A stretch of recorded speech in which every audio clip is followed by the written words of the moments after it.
Hola, muy buenas. Buenas noches una vez más aquí para SEPA, de la mano también de Sanigía. Soy Guillermo Escobar, como ya os he dicho previamente, y hoy vengo a hablaros de las bases tanto científicas como bases clínicas de la cirugía regenerativa avanzada.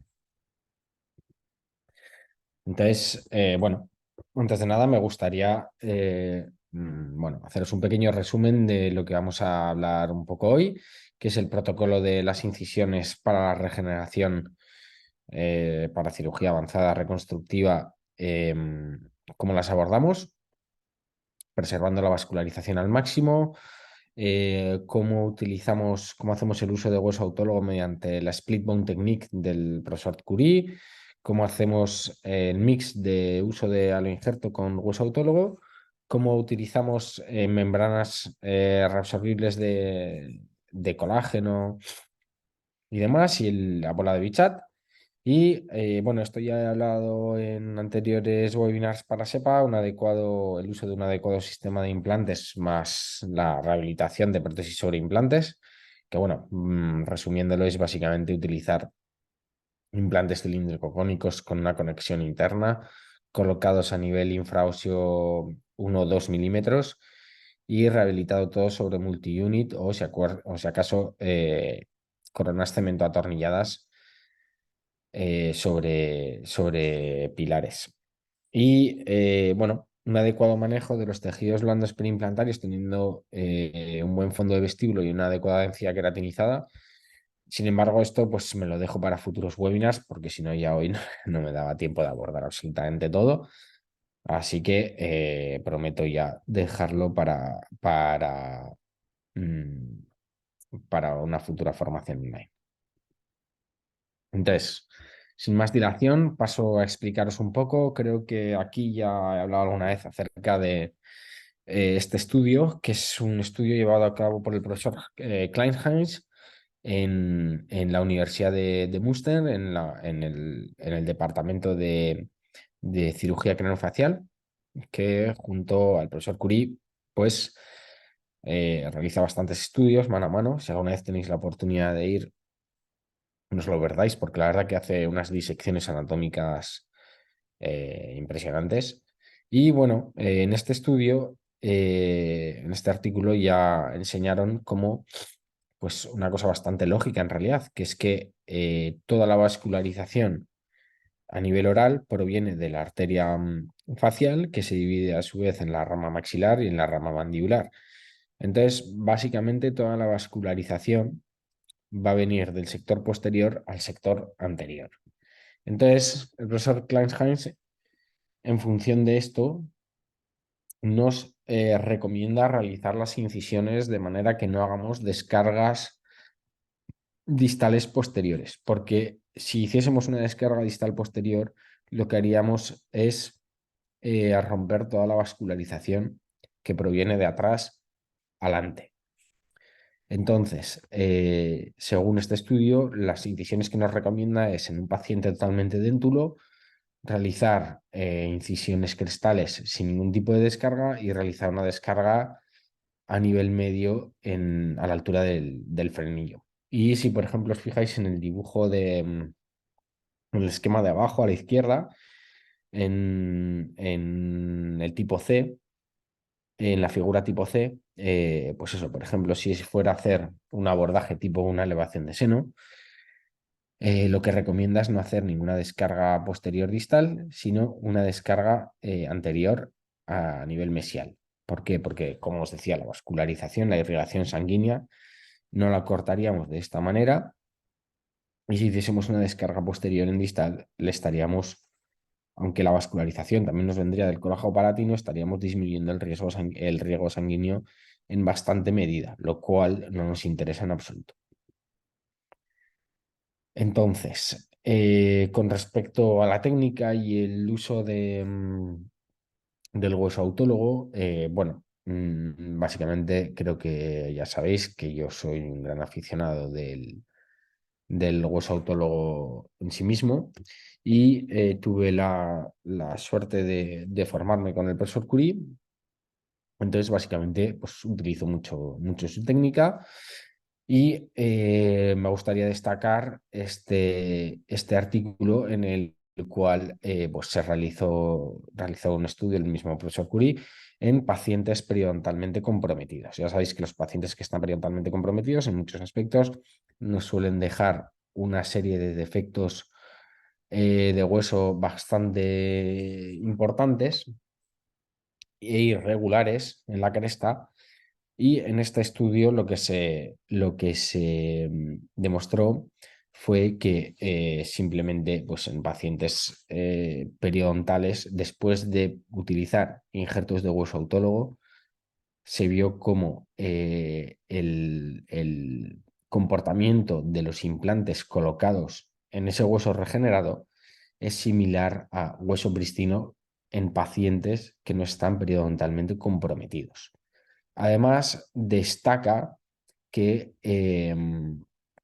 la cantidad de encía queratinizada puede ser un factor bastante importante a tener en cuenta a la hora de pues, generar, digamos, un cinturón de seguridad que cubra esos tejidos perimplantarios para poder proteger esos implantes, ¿no? También tenemos un estudio de Michael Stimmelmeyer, en el cual, bueno, pues básicamente, una vez más, destaca la técnica del profesor Curie o del profesor Terrier, que también he mencionado muchas otras veces en otros webinars, donde, bueno, pues básicamente habla de un caso que me gustaría sacar a la palestra porque, bueno, me gusta mucho diseña muy bien cómo funciona esta técnica, cómo la utilizamos y cuál es el resultado que perseguimos. Entonces, si os fijáis, aquí coloca una lámina, es un defecto 3D, coloca una lámina en oclusal, luego coloca chips de hueso autólogo, partículas de hueso autólogo en el medio y ahí no se ve, pero una lámina vestibular que lo cubre. Y lo que me gusta es el resultado que se obtiene, en este caso a los 5 meses, yo normalmente suelo esperar 4, pero el resultado que se obtiene es puramente hueso autólogo de primera calidad. Y luego fijaros en la imagen de la derecha cómo tiene un fondo de vestíbulo adecuado y una banda de encía queratinizada que cubre los implantes más que correcta. Y este es el resultado que nosotros perseguimos, es decir, la restauración de los tejidos óseos y la restauración de los tejidos perimplantarios de soporte que nos den salud a largo plazo de dichos implantes. Además de eso, me gustaría destacar este estudio en el que se habla acerca de la influencia del tamaño de las partículas de hueso autólogo. Es un estudio que se realizó en la calota de conejos, en el que, bueno, se realizaron diferentes perforaciones. Unos se cubrieron con chips de hueso autólogo de determinado tamaño, otros con un tamaño más grande y otros sin nada, simplemente con una membrana de Goretex. Y básicamente la conclusión a la que se llegó fue que las partículas de hueso de un tamaño de 0,5 a 2 milímetros cúbicos son bastante preferibles a las de mayor tamaño como las de 10. ¿Por qué? Bueno, simplemente es una cuestión de revascularización. Evidentemente, unas partículas que van a ser de un tamaño menor se van a revascularizar, perdón, mucho antes que unas de mayor tamaño. ¿Y esto qué va a significar? Que vamos a poder obtener un hueso revascularizado mucho antes y de mejor calidad en nuestros injertos. Por eso, no me canso de repetirlo, ya lo he mencionado muchas veces, la técnica que en este caso utilizamos, la Split Bone Technique, en ella el injerto, como ya sabéis, lo laminamos en dos, y utilizamos unas láminas lo más delgadas posible, de entre 1,5 milímetros como máximo, para que se revascularicen lo antes posible, pero estas láminas lo que van a ser no son el injerto per se, sino que lo que nos van a servir es a modo de membrana natural, como de andamiaje, para realmente dar el soporte estructural para el injerto real. que es todo el hueso particulado que vamos a meter en medio donde van a ir nuestras fijaciones posteriormente. Entonces, bueno, por ejemplo, me gustaría compartir este caso. Entonces, voy a ir explicando una serie de casos y con ello vamos a ir viendo un poco la teoría que os he comentado al principio. Si os fijáis, en este caso tenemos una atrofia maxilar de una paciente joven de unos 45 años de edad aproximadamente.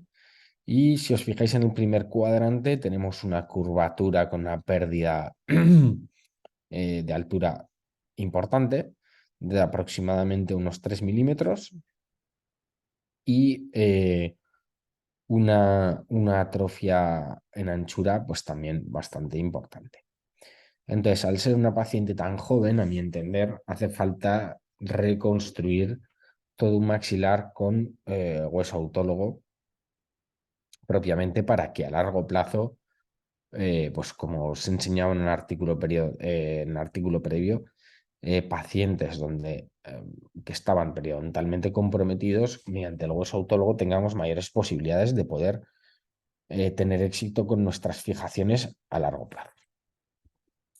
Entonces, si os fijáis en esa curvatura, lo que hicimos fue sacarle un doble injerto de rama y, bueno, pues pequeños chips con trefinas también. Estas ramas, como sabéis, las dividimos en dos y realizamos una técnica de láminas paralelas. Esta técnica de láminas paralelas consiste en utilizar una lámina vestibular y una palatina o lingual, dependiendo del caso, dependiendo de la zona, básicamente, colocadas en paralelo de tal manera que la palatina se sujeta mediante un tornillo que la atraviesa desde vestibular a palatino. Si se puede fijar directamente en palatino, directamente se puede hacer. Lo que pasa que muchas veces es bastante complejo porque el paciente no abre suficientemente la boca y poder poner la pieza de mano y demás es complicado, sobre todo en sector posterior mandibular. ¿Cuándo vamos a utilizar esta técnica o cuándo vamos a realizar un encofrado clásico tipo lámina vestibular y lámina oclusal? Pues dependiendo de la anatomía del paciente. Entonces, normalmente se suele dar que en sector anterior la reabsorción del maxilar a la mandíbula suele dejar una especie de filo de cuchillo en la cual la mayoría de los casos vamos a utilizar esta técnica de láminas paralelas y sin embargo en sector posterior, tanto maxilar como mandibular, donde la base ósea es bastante más ancha, solemos utilizar, como os decía, una lámina oclusal y una lámina vestibular. Entonces, aquí le hicimos una doble elevación de seno con el injerto. Además colocamos injertos tipo online para ganar anchura, la técnica de láminas paralelas en el lado derecho y además le colocamos 4 implantes a modo de Olenford para realizarle una carga inmediata provisional. Siempre que podemos, realizamos una carga inmediata para que no nos toque los injertos y para que además el paciente pues, esté contento con su carga y no tenga que estar llevando una prótesis de quita y pon o incluso no. Entonces, si os fijáis, al realizar esta técnica de láminas paralelas, le colocamos un implante y le colocamos sobre multi-unit, este multi-unit sobrepasando dichas láminas y realizamos carga inmediata. Este es el caso, ya lo veis. Este caso fue realizado con el doctor Ben Kalinsky, un compañero de París, que ha realizado el máster en Alfonso X de cirugía y bueno, pues tuve la suerte de ser ayudado por él. La verdad que fue un placer. Y como veis, colocamos después del Onfor una membrana de colágeno por encima que cubría toda la regeneración y una carga inmediata provisional sobre esos implantes. Entonces, ¿en qué me baso para poder realizar dicha carga inmediata y dicha reconstrucción y los implantes sobre ellos? Pues me baso en un artículo de Luca de Stavola, en el cual, junto al doctor Jochen Tunkel, que los dos vienen de la escuela también del profesor Curie, en este artículo describen como un defecto en altura de unos máximo 3 milímetros, donde se realice una técnica de láminas paralelas, se puede colocar de manera simultánea un implante. La verdad que esto tiene todo el sentido del mundo porque, claro, se coloca el implante 2 milímetros enterrado en el hueso, con lo cual en realidad solamente estamos colocando, o sea, solamente tenemos que ganar 1 milímetro, por así decirlo. Y entonces con esta técnica de láminas paralelas, hasta 3 milímetros es, digamos, bastante predecible el poder colocar dicho implante de manera simultánea. Solo que en este caso, en el caso anterior, también realizamos una carga inmediata. Cuando realizamos esa carga inmediata, intento colocar un multiunit alto para que no me toque la regeneración a ser posible.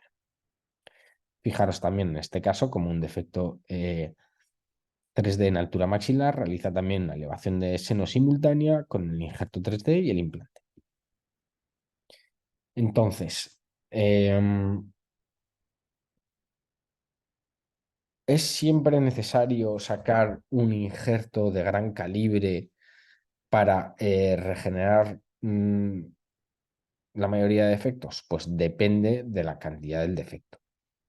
Yo utilizo mucho la técnica que le llamo la técnica del trépano, que es utilizando trefinas. Está de aquí, utilizo una trefina ladeada a lo largo de la lámina oblicua, de tal manera que dejo el nervio dentario más alingual y paso solamente el radio de dicha trefina, de tal manera que obtengo, como podéis ver ahí, una serie de pequeños bloques semilunares. Estos bloques semilunares luego los corto en dos, de tal manera que obtengo bloquecitos pequeños y fijaros cómo en este defecto 3D, como en el caso, coloco todo el hueso particulado en el medio, que es lo que necesitaba,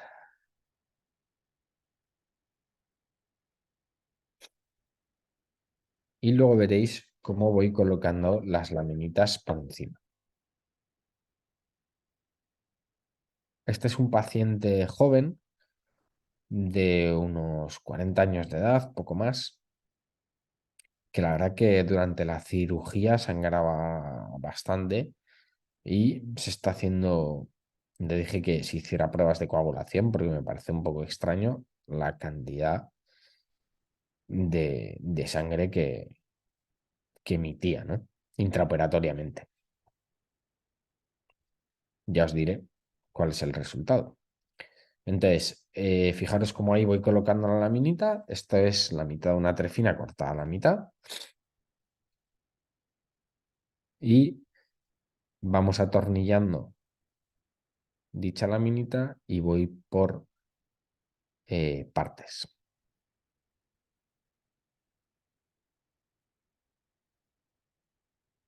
Ahora, en una zona un poquito más posterior, voy colocando la siguiente.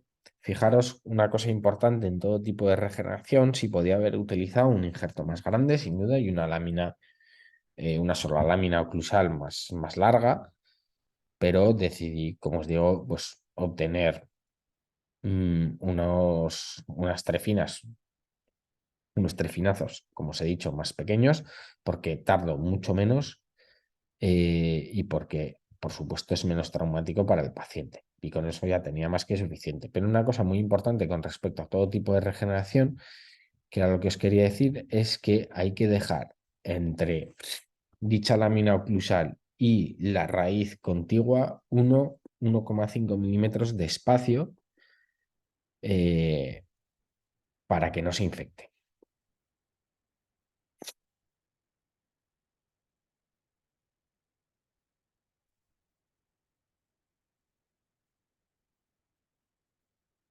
Aquí, como podéis observar, también una de las grandes preguntas que me hacen es si siempre realizo el orificio del tornillo y la colocación del mismo de manera simultánea y la verdad que sí, siempre lo coloco normalmente de manera intraoral, salvo alguna vez que me peleo con el tornillo y tengo que volver a sacarlo y entonces ya fuera de boca del paciente, pues paso el tornillo a través de la lámina y luego ya voy a pasarlo dentro del orificio realizado, pero normalmente lo realizo de manera simultánea.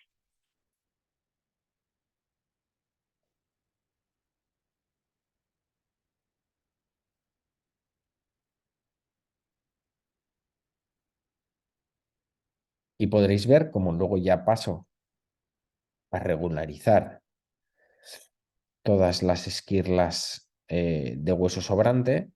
En este caso, con el disco voy cortando un poco dichas laminitas para nunca dejar zonas angostas que puedan perforar la mucosa y que nos pueda fastidiar la regeneración. Siempre voy comprobando que las láminas no tengan ningún tipo de movimiento, cosa importante. ¿Cuántos tornillos hay que colocar? Los suficientes como para que las láminas no se muevan.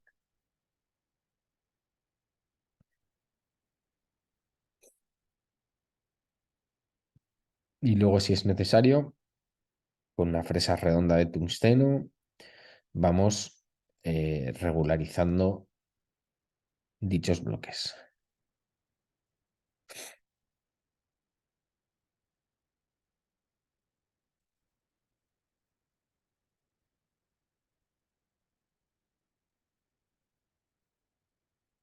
Este es el resultado al cabo de 4 meses. Fijaros si es cierto que en la foto de la derecha parece que hay como una pequeña fistulilla. Entonces, volvemos a reentrar. Fijaros como otra vez el paciente sangra.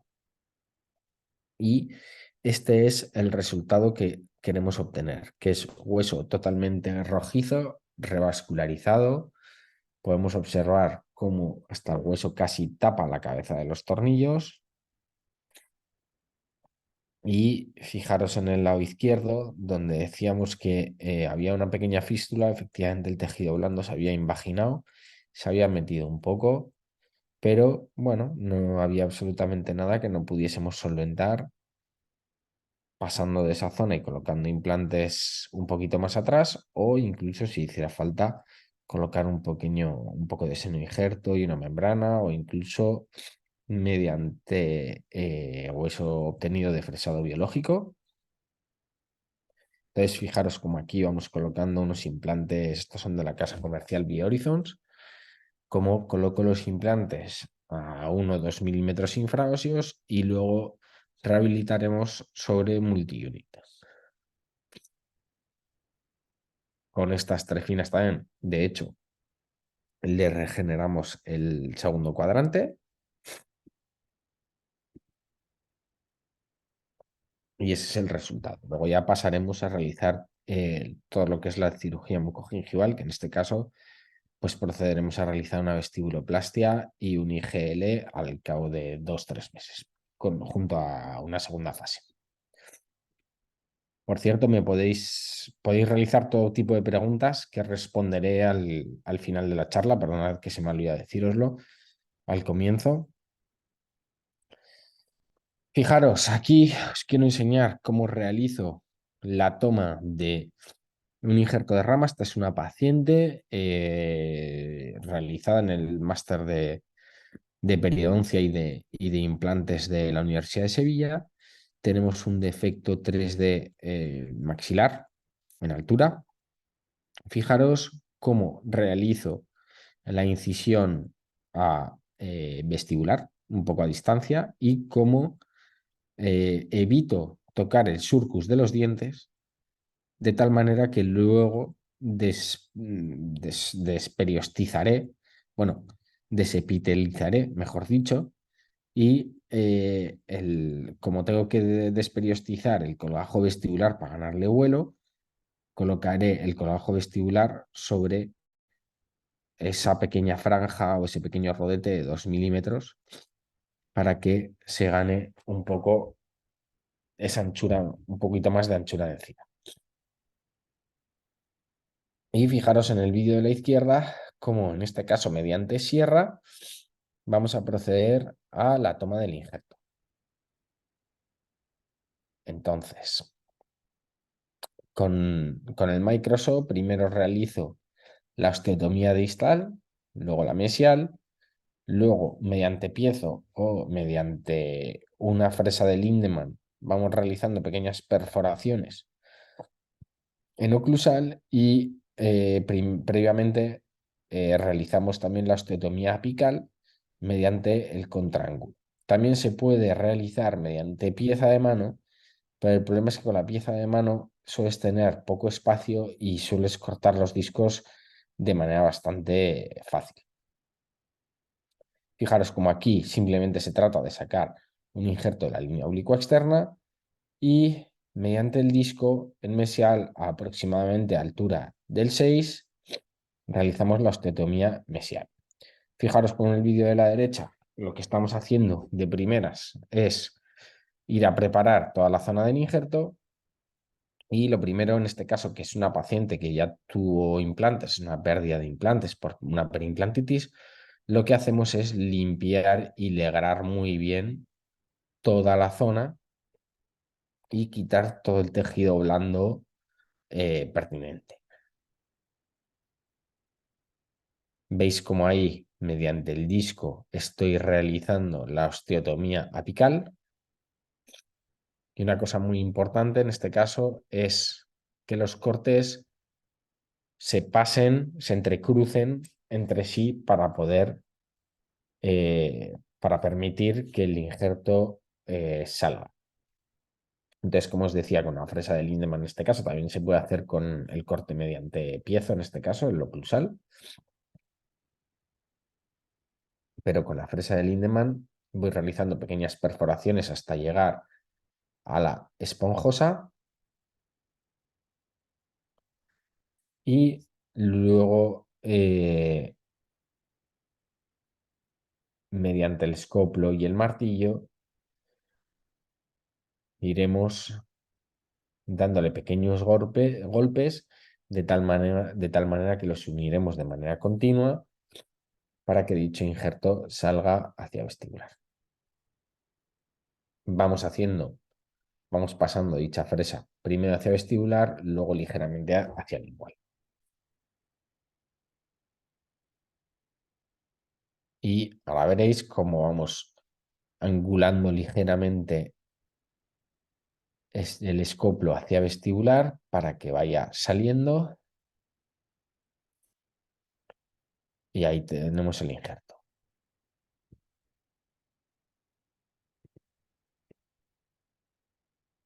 A la derecha podéis ver cómo vamos fijando las láminas.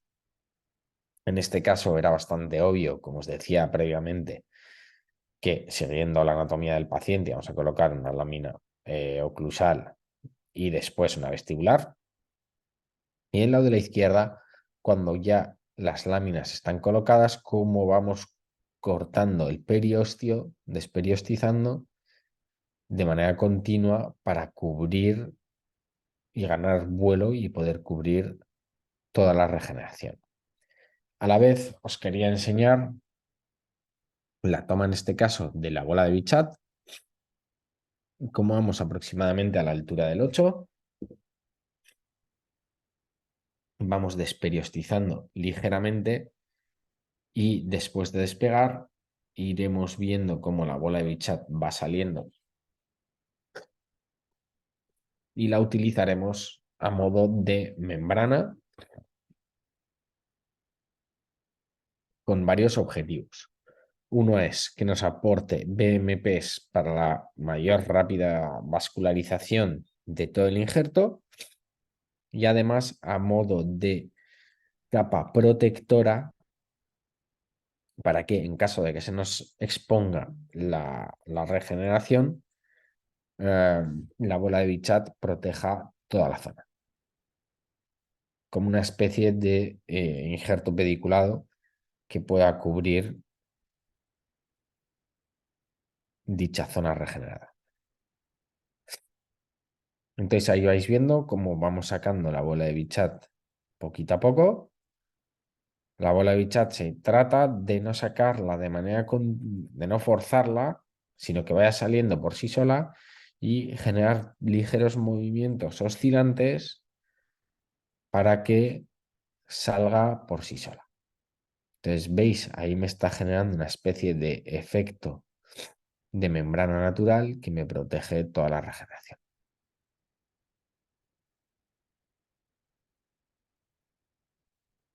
En el lado de la derecha, si podéis ver, vamos colocando tornillos hasta que la lámina queda totalmente estable. Hay veces que en el maxilar posterior suele ser complicado porque tenemos el seno y entonces digamos que los tornillos no cogen tanta estabilidad.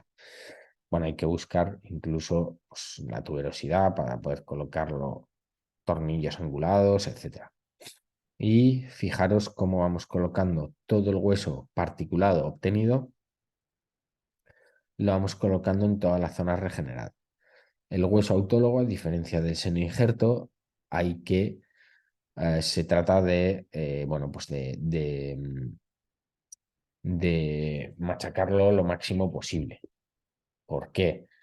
Porque luego, siendo así, nos va a dar un hueso de mucha mayor calidad a posteriori. El hueso autólogo, cuanto más lo machaquemos, mejor calidad de hueso nos va a dar después. No es como el seno injerto, hay que dejar como cuanto mejor lo compactemos, vaya. Que hay que el seno injerto, sin embargo, no hay que compactarlo tanto para dejar que entre las partículas del seno injerto se nos generen, o sea, le demos espacio para que las partículas de hueso autólogo se metan y nos genere hueso. En este caso, con el hueso autólogo no es así. Fijaros como en la izquierda hemos fijado un poco la membrana, o sea, la bola de Bichat mediante una sutura, que si lo podéis hacer, fenomenal. Y nada, luego vamos colocando colchoneros, puntos simples mediante sutura continua. Yo siempre utilizo sutura 5 ceros o 4 ceros, pero normalmente sobre todo 5 ceros monofilamento reabsorbible para este tipo de cosas. Y fijaros cómo ahí voy desepitelizando esa zona que os había dicho tipo Zucchelli y la suturo para ganar un poquito de, eh, de anchura en ese pequeño ribete.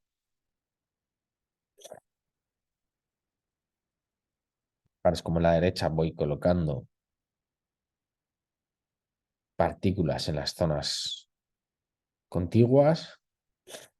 Es importante rellenar todas las zonas de hueso particulado, que no quede nada sin compactar. Y fijaros como ahí la lámina me ha hecho un pequeño movimiento. Esto es importante, le saco algún tornillo y se lo vuelvo a colocar porque es vital, vuelvo a repetir, que las láminas queden totalmente estables.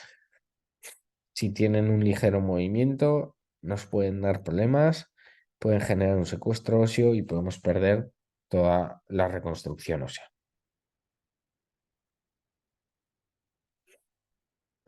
Ahora, como ahí le voy colocando un poco la lámina vestibular.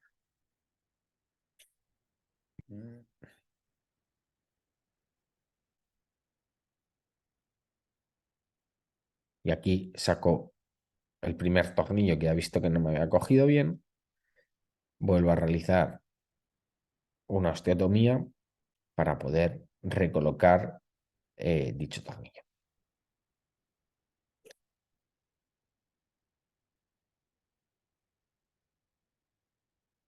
Y últimamente me está gustando bastante, si os fijáis en la sutura, en realizar suturas de Cornick para mantener el plano muscular en su sitio como a modo de vestibuloplastia.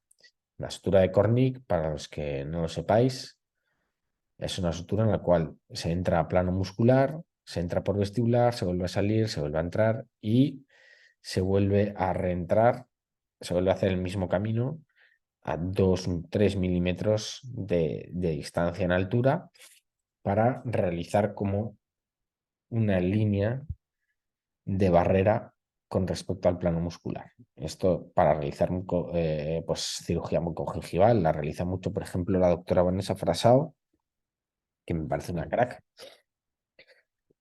Y bueno, y para cirugías regenerativas también las he adoptado porque me parece una sutura muy a tener en cuenta.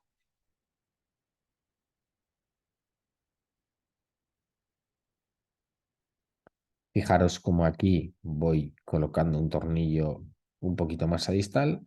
Como os he dicho, a veces es complicado poder conseguir este tipo de anclajes porque ahí en medio suele estar el seno y entonces pues bueno, pues puede caer en la nada y ese tornillo no va a coger suficiente estabilidad.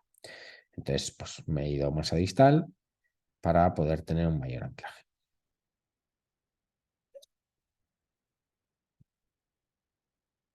Con respecto a la bola de Bichat, me gustaría destacar esta revisión de la literatura, en la cual, pues, por ejemplo, se concluyó que la bola de Bichat era muy fácil de obtener, porque, claro, era del medio oral, y que además, a pesar de los pocos estudios realizados, que se podía ver la capacidad osteogénica de las células mesenquimales de la bola de Bichat y que, comparado con otras partes del cuerpo, eh, em, pues se podían revascularizar de manera mucho más importante que otras zonas. Además, también este estudio piloto decía que evaluando clínicamente las células mesenquimales obtenidas de la bola de Bichat para cirugías regenerativas, indicaban que este tipo de células eran muy importantes y muy interesantes a la hora de realizar cirugías regenerativas y que iban a aportar una mayor cantidad de células osteocompetentes y una revascularización mucho más rápida a ese injerto colocado. Fijaros este caso que me gustaría enseñaros de una sinusitis crónica donde tenía todo el seno totalmente ocupado y el meato medio totalmente obstruido bueno, es una sinusitis de origen dentario. Entonces procedimos a quitarle los dientes pertinentes que estaban ocasionando dicha sinusitis. Y es cierto que hay veces que, bueno, una sinusitis de origen dentario, simplemente quitando los dientes pertinentes, ya bueno, pues lo podemos solventar, pero en este caso decidimos que todo el tejido purulento y el tejido seroso que estaba en el interior había que evacuarlo y había que limpiarlo, con lo cual lo que hicimos fue realizar eh, un abordaje tipo Catwell Look para limpiar todo el seno en el interior. Entonces, para ello, como se indicaba antes, realizamos una incisión, una descarga mesial, no distal, limpiamos toda la zona, quitamos todo el tejido granulomatoso de las piezas que hayamos sacado. Sí es cierto que en este caso, a través de los alveolos, también pues, se puede limpiar dicho seno. Lo que ocurre que hace falta tener una perforación o, bueno, suficiente espacio como para poder meter el aspirador y poder limpiar todo el seno en el interior. Entonces realizamos, como os he dicho, un abordaje tipo Caldwell Look, realizando una ventana ósea y una vez realizada dicha ventana, procedimos a evacuar todo el pus en su interior, que ahora veréis.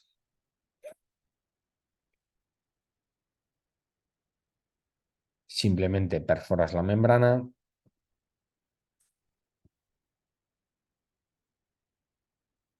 quitas todo el pus del interior, legras profusamente y metemos todo el aspirador dentro bueno, pues para aspirar todo el contenido. A su vez, suelo legrar Todo esto mediante clorexina mezclada con betadine y sobre todo vancomicina en suero fisiológico, como estáis viendo, para limpiar todo el contenido purulento. Y a continuación podríamos haber dejado todo esto y haberlo suturado, pero procedí a la toma de la bola de Bichat, que la suelo utilizar mucho en estos casos para comunicaciones orosinusales. Y veis que simplemente lo que estoy haciendo es despegar un poco ese periósteo hasta que ya la bola va saliendo por sí misma. Una vez que la bola ya va saliendo, como os he dicho, mediante movimientos oscilantes voy permitiendo que vaya saliendo per se y ya me va a permitir establecer una membrana de protección entre el tejido blando y la membrana de Schneider para que no haya una comunicación. Este es el resultado a 2 meses de esa cirugía, en la cual, como podéis ver, ya no hay sinusitis activa, el meato medio arriba está prácticamente reparado. Entonces procedimos a la cirugía regenerativa en sí misma. Para realizar dicha cirugía regenerativa, siempre en sector maxilar, si os fijáis, realizo la incisión a distancia a vestibular. Fijaros cómo al abrir está todavía la bola de Bichat en el interior del seno, protegiéndome, generando esa membrana. Y procedo simplemente a la elevación de seno, que en este caso realizamos con halo injerto. A su vez, en el lado izquierdo también, en el lado derecho, perdón, porque este es el lado izquierdo. En el lado derecho realizamos también una cirugía reconstructiva mediante hueso autólogo obtenido mediante trefinas. Aquí lo que estoy haciendo, ya que la bola de Bichat estaba completamente pediculada, simplemente la voy cortando y la voy dejando en el nuevo techo de la membrana de Schneider. Coloco una membrana de colágeno en dicho ápice a modo de protección y ahora veréis cómo simplemente voy colocando el halo injerto en el interior y de manera estratificada también hueso autónomo. Y abajo a la derecha podréis observar cómo voy colocando las láminas para reconstruir de manera tridimensional y en altura todo el defecto. Fijaros cómo a veces, al dejar las láminas muy finas, puede ocurrir que mediante un tornillo se fracture la lámina. No pasa nada, al final es como colocar 2 trozos de láminas, pero lo que es importante es que no haya movilidad de las mismas. Eso sí es importante. Si os fijáis en medio del tornillo ese que está en medio de la fractura, simplemente pues lo quité para darle un poco más de abombamiento a la zona y al retirarlo ya coloqué otro en su sitio. Una vez que ya tengo la elevación de seno realizada,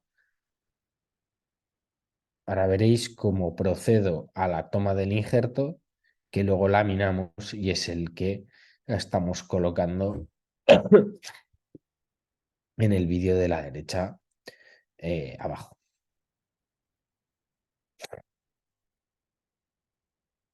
En este caso, si os fijáis, es un paciente que tiene dientes, con lo que cuando es un paciente que tiene dientes, lo que suelo hacer es una incisión lineal a espesor parcial.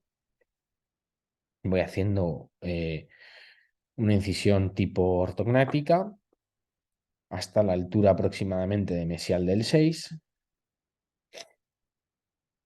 Procedo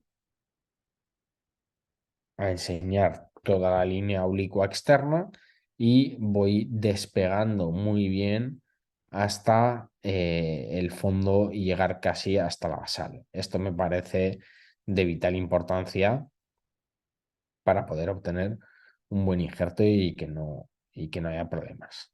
Entonces, fijaros cómo con el piezo, en este caso el eye surgery,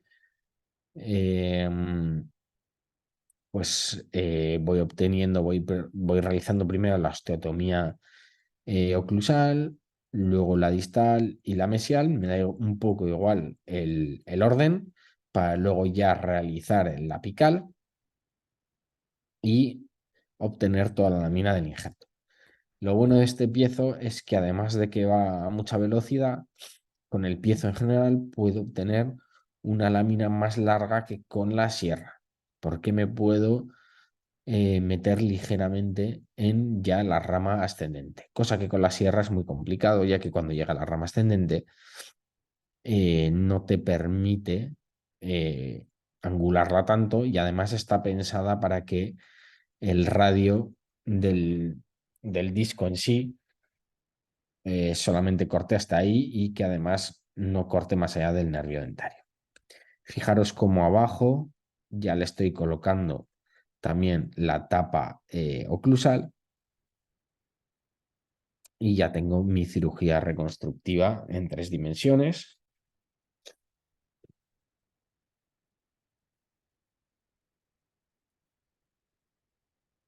Voy viendo que no tengo tensión en el colgajo, por supuesto, cosa de capital importancia, porque si no se nos puede exponer. Y fijaros que a la toma del injerto le voy amartillando con el escoplo, obtengo el injerto y simplemente suturo. Este es el resultado a 4 meses. Este es el tipo de hueso que quiero obtener. Totalmente revascularizado, rojizo y toda la zona reconstruida. Este es el TAC eh, de justo antes la colocación de los implantes, donde si podéis ver no hay absolutamente nada de sinusitis. Está la elevación de seno hecha, la reconstrucción ósea a plano de hueso y fijaros cómo el hueso está totalmente revascularizado, los tornillos hasta arriba a la cabeza y ambos lados perfectamente reconstruidos. Aquí procedimos a la colocación de 2 implantes a cada lado de la marca Biohorizons y lo mismo. Coloqué los implantes 1,5 mm, 2 mm infraóseos. Luego procederemos, por supuesto, a una cirugía mucogingival en la cual seguramente lo que realizamos, como en todo el maxilar, el protocolo es realizar un colgajo de reposición apical con injertos de conectivos simultáneos. Y fijaros, este es un caso bastante extremo, me suelen preguntar, ya por último, pues es un caso bastante extremo de una mujer de unos 72-73 años que había aportado implantes durante más de 20 años, algo así, y perdió todos los implantes, menos el que veis ahí a la altura del 36 aproximadamente. Pero claro, el problema que tenía es no tenía absolutamente ningún tipo de altura de hueso y además fijaros el estado de los tejidos blandos, en el cual la mucosa vestibular se une con el suelo de la boca. Así que decidimos reconstruirle, porque ya que tenía unos defectos perimplantarios bastante importantes debido a una perimplantitis, valga la redundancia, y procedimos a realizarle una serie de transposiciones, bueno, una transposición bilateral del nervio dentario inferior. Entonces, me suelen preguntar mucho cómo las suelo hacer. Ahora os enseño fotos, os lo explico y luego os enseñaré el vídeo de la cirugía. Fijaros cómo voy primero a localizar la salida del mentoniano, protejo dicho mentoniano mediante un Bessel loop y realizo una caja alrededor de dicho nervio para luego dividirlo en dos y poder sacar dicha caja. ¿Por qué hay que dividirla en dos? Porque si no realizáramos esa división, no podríamos sacar ese trozo de hueso porque porque se quedaría atascado, digamos, en el nervio. Entonces hay que cortarla en dos para sacar un trozo, el trozo mesial y luego el distal. Y luego, fijaros cómo vamos haciendo una osteotomía a lo largo de todo el trayecto del nervio dentario. Entonces, fijaros como aquí ya le saco todo ese trozo de hueso y cómo le saco primero una zona mesial y una zona distal. Lo que hago a continuación es seccionar la rama incisal y una vez ya obtenido todo el trayecto, voy despegando el nervio dentario hasta llevarlo a distal del todo a la altura de los 7 aproximadamente. Aquí lo mismo en el lado izquierdo, recolocamos toda la ventana que habíamos obtenido previamente mediante piezo, la vamos a recolocar mediante también virutas de hueso autólogo y en distal realizamos una pequeña caja para que tuviera una nueva salida del mentoniano. El nervio va a seguir teniendo un trayecto mucoso, evidentemente, con lo cual hay que tener, ya no tiene trayecto óseo, porque vamos a poder colocar en consecuencia los implantes a posteriori a placer, pero el trayecto mucoso del nervio va a seguir estando ahí, con lo cual en el momento de hacer la vestibuloplastia habrá que tener bastante cuidado. Luego, además, reconstruimos toda la zona anterior mediante injertos de aposición y hueso autólogo. Y fijaros cómo en las zonas angostas lo que voy haciendo es colocar al injerto, en este caso de Biobank, para rellenar pues dichas zonas, ya que si no tendría que obtener una gran cantidad de hueso autólogo. Y por último, debido al gran riesgo de fractura mandibular, colocamos una mini placa de osteosíntesis para evitar dicha fractura. Colocamos una membrana reabsorbible y suturamos. Fijaros con respecto a la mezcla de hueso autólogo y al injerto, esta técnica, bueno, tampoco tiene mayor misterio, pero fue descrita por Merli, le llama la wafer technique, en la cual pues, obtiene láminas de hueso autólogo y coloca en el interior al injerto con una membrana no reabsorbible. Y bueno, pues demuestra que funciona bastante bien.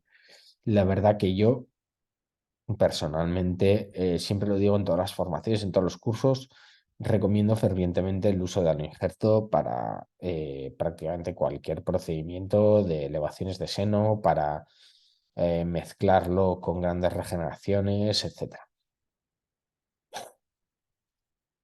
Fijaros, en este caso, esta es la cirugía de las transposiciones. En este caso, lo complicado de este tipo de casos suele ser la gran atrofia que suele tener la paciente.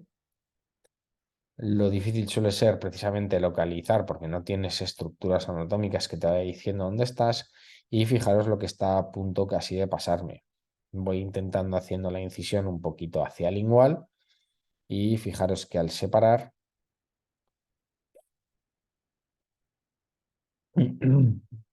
ya me encuentro ahí con el nervio.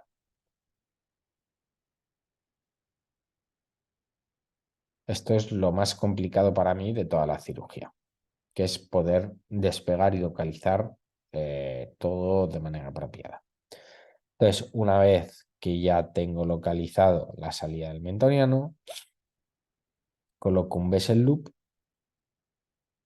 para proteger dicho nervio y con el piezo, como os he dicho, voy realizando una osteotomía alrededor, voy realizando una cajita alrededor del nervio. Seguramente aquí lo complicado, y en esto es lo que más me ayuda el Bessel loop, es la osteotomía, el corte apical más inferior.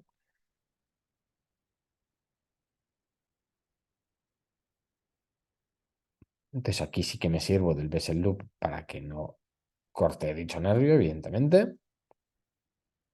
Y una vez que ya he realizado esa caja, voy realizando una ventana para acceder al trayecto de todo el nervio.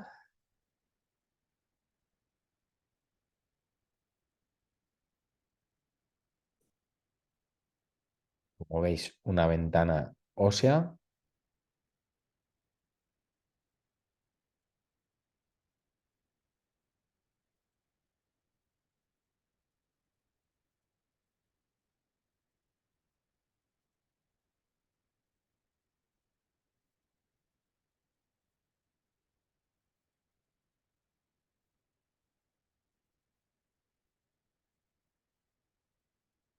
Ya voy accediendo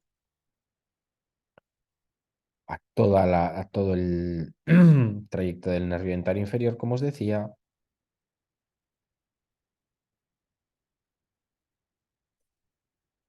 Voy abriendo dicha tapa poquito a poco. Y lo que suele suceder, que esto es lo que nos tenemos que fijar en el CBCT cuando vamos a realizar una transposición, es la localización de dicho nervio. Porque ahora lo vais a ver. Primero lo que os quería explicar, como os decía antes, es que primero sacamos un trocito de la caja, un trozo distal, trozo mesial. Una vez despejado toda la zona y despejado todo el trayecto del dentario, ya secciono la rama incisal, pero primero aquí fijaros como todavía me sigue quedando trocitos de hueso y no tengo toda la zona del nervio totalmente expuesta. Y esto es lo que os decía, que tenemos que fijarnos primero en el CBCT a ver a qué altura está el nervio en el interior, porque ahí sigue teniendo hueso que me impide meterme, o sea, poder llegar al nervio en sí. Entonces, ¿qué es lo que tengo que hacer? Pues con el mismo piezo, con el inserto redondo que tiene el piezo, voy realizando dicha osteoctomía hasta que tengo ya todo el dentario despejado, secciono la rama incisal y mediante una cucharilla de Lucas voy separando el nervio a distal, dejándolo, como os decía, a la altura aproximadamente de los 7, más o menos. Y ahora veréis cómo a la altura de esos 7, lo que voy a proceder es a realizar una pequeña ostectomía con una pequeña cajita donde voy a poder anclar o depositar el nervio a modo de nuevo orificio mentoniano.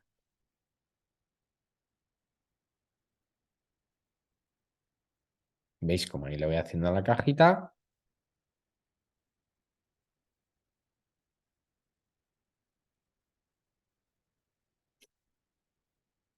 Y ya me sirvo de, pues bueno, pues un periostotomo o un botador para poder quitar dicho trocito de hueso y poder depositar, como decía, el nervio dentario ahí. Y luego en todo el trayecto voy colocando, como nos enseñado en las fotos anteriores, voy colocando dichas partículas, un poco, bueno, varias partículas varios fragmentos de partículas de hueso y la ventana que habíamos quitado al principio para poder acceder a todo el trayecto del nervio.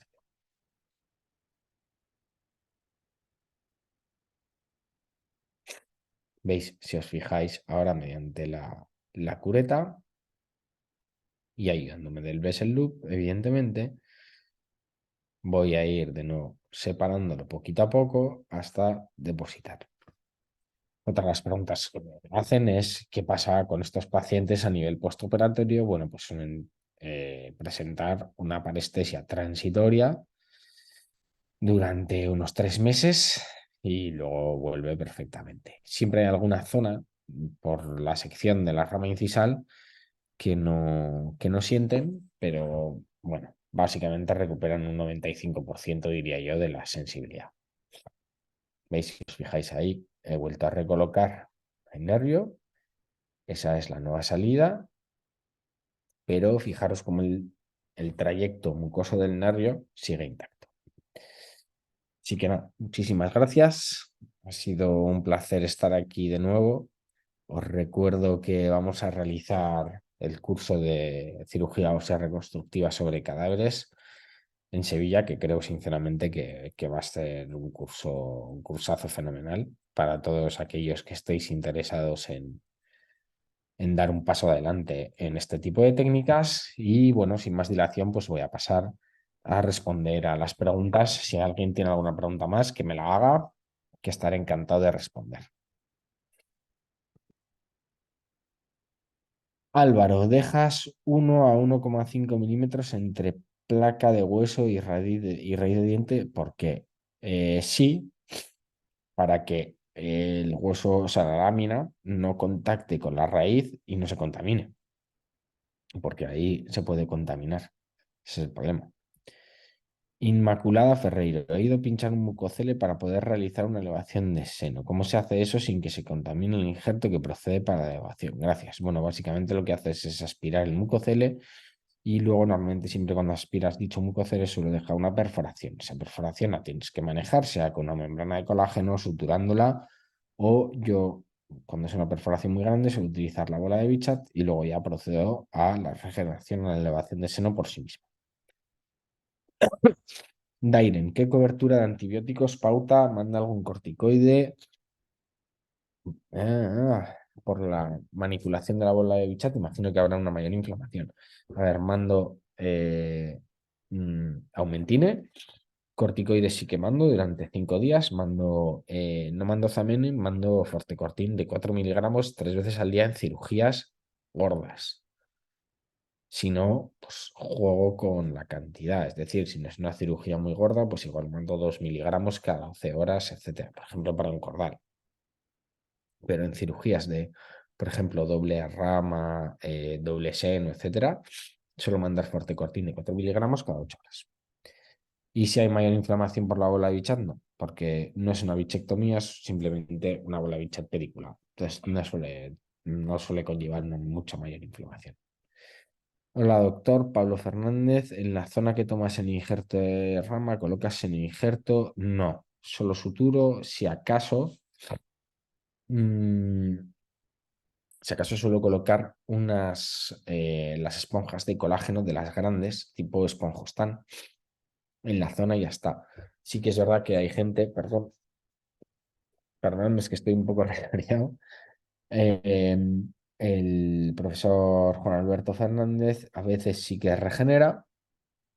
Hay gente que sí que regenera para obtener luego injertos en bloque de seno injerto, pero a mí no me gusta porque puede estar en contacto con el nervio dentario y puede generar que dicho nervio o sea, se fibrose y entonces puede generar una hiperestesia. Entonces yo simplemente, como mucho, coloco una esponja de colágeno de las grandes y listo.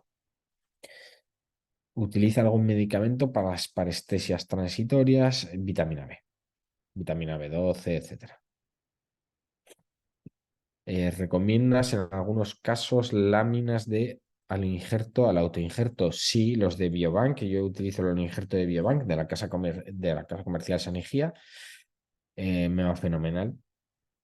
Lo que te puedo decir con respecto a las láminas es sí, lo que pasa que te va a suponer al paciente un coste económico adicional, ya que cada lámina de las largas creo que son unos 300 y pico euros, entonces bueno, pero por lo demás van muy bien. O sea, si las puedes usar y al paciente no le importa el coste, sin duda lo recomiendo. Mario Valle, hola doctor, estupenda ponencia, muchas gracias. Me gustaría preguntarle en cuántos de los casos se utilizan membranas reabsorbibles sobre los bloques o qué tan necesario sería en ausencia de la bola de Bichat. Solamente coloco membranas reabsorbibles cuando tengo partículas de hueso dispersas para que me mantengan todo el contenido en el interior, pero si no, no hace falta utilizarlas. ¿Vale? Claudia Elizabeth, hola doctor, muchas gracias. ¿Siempre usa la bola de chat como membrana en la cirugía de seno? No. Solamente cuando hay una perforación, como he enseñado, o como cuando voy pues eso, a tratar una comunicación orosinusal o a tratar una sinusitis crónica, como es el caso. Gracias, Elizabeth, gracias por el esfuerzo al transmitir sus conocimientos. Muchas gracias a ti por escucharme. Pedro Pinto, ¿utiliza láser o foto biomodulación para las parestesias? No, porque esto es una parestesia transitoria y sí que va a recuperar. Al fin y al cabo, lo que estoy haciendo es recolocar el nervio en otro sitio, pero no, el nervio en sí no está sufriendo un corte. ¿Mm? Inmaculada Ferreiro, bueno, buenísimos trabajos, muchas gracias a ti, Inmaculada. Así que si no hay más preguntas, pues muchísimas gracias a todos. Ha sido un placer. Gracias por el esfuerzo de estar aquí a estas horas.